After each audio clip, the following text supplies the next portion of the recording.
अस्सलाम वालेकुम व्यूअर्स, मैं हूं आपका होस्ट अब्दुर्रहमान। आज डिस्कस करेंगे पाकिस्तान की ऑटोमोबाइल इंडस्ट्री, जिसमें अब तक 5 अरब डॉलर्स की इन्वेस्टमेंट हो चुकी है।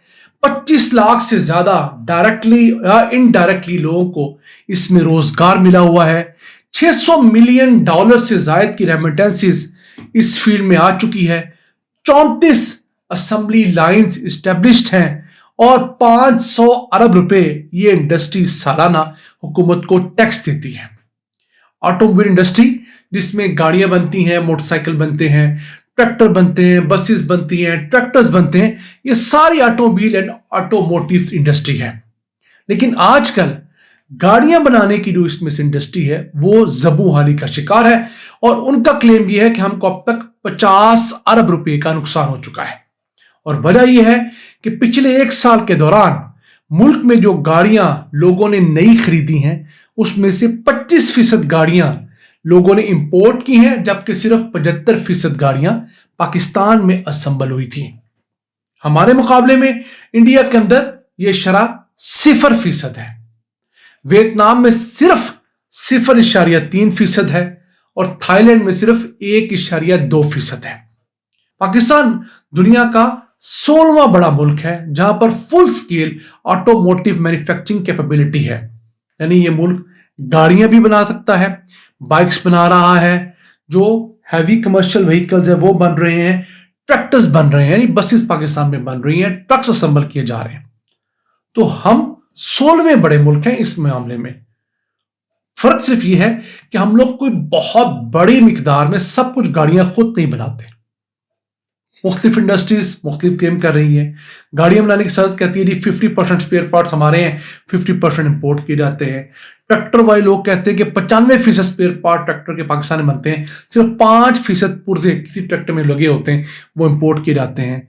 जो मोटरसाइकिल वाले हैं वो कहते हैं हम लोग 97% स्पेयर पार्ट जो है वो मुल्क में बनाते हैं। पाकिस्तान चूंकि IMF के प्रोग्राम में है और IMF हमें इंपोर्ट्स खोलने के ऊपर मजबूर कर रहा है। इसी सिलसिले में 30 सितंबर 2025 को हुकूमत ने गाड़ियां इंपोर्ट करने की पॉलिसी में नरमी की और यह इजाजत दी कि 5 साल तक पुरानी गाड़ियां इंपोर्ट की जा सकती हैं। उसके बाद क्या हुआ, एक फ्लड गेट खुल गया। अब तक 45,758 गाड़ियां डायरेक्टली इंपोर्ट की गई हैं।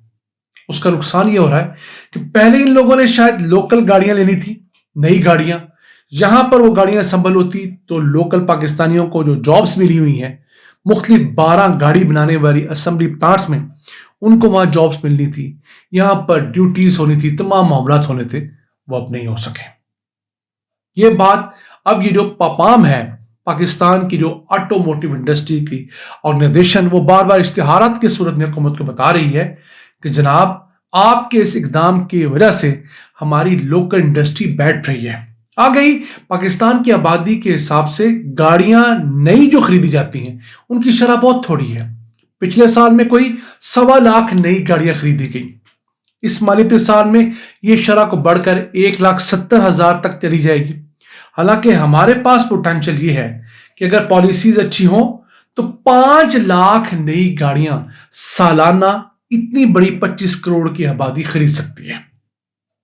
और उसके लिए हुकूमत की तरफ से अच्छी पॉलिसी के साथ साथ जो किस्तों का निज़ाम है उसको वाकई इस्लामाइज करना होगा, यानी इस्लाम के वाकई जो उसूल है उनके मुताबिक आपको कार फाइनेंसिंग के जो है मौके लोगों को देने होंगे।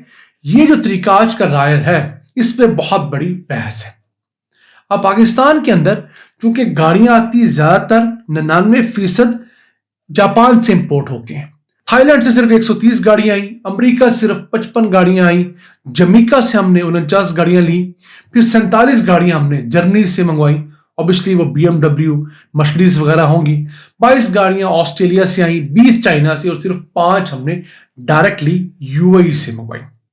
अब हुकूमत ने जो कार इंपोर्ट पॉलिसी दी है उसके तहत या तो ओवरसीज पाकिस्तानी गाड़ियां लेके आ सकते हैं या ऐसे लोग जो बाहर रहते हैं और वापसी पे परमानेंटली पाकिस्तान शिफ्ट होते हो अपनी गाड़ी साथ ले आए, या ऐसे माँ बाप जो अपने किसी बच्चे को गाड़ी यहाँ पे गिफ्ट करना चाहें, इन मामलात में गाड़ी इंपोर्ट हो सकती है।